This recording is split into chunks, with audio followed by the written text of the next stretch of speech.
Хэрвээ миний үг дэлхийн хүн бүр төрөх ганцхан л боломж. Хэрвээ 60 секунд байсан бол би ганц зүйлийг хэлье.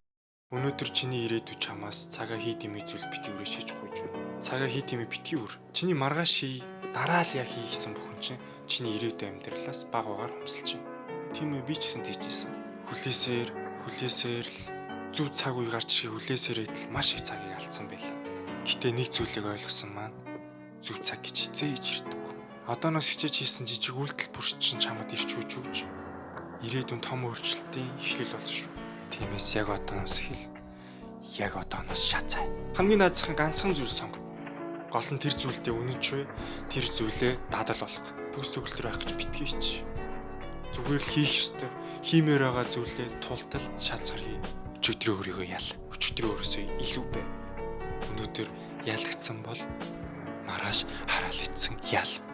Өөрийгөө харуул. Өдөр бүр өөртөө итгэлээ нэмэгдүүл. Тэгвэл үрдүн амжилт чам дээр өөрөө өгөөд ирнэ.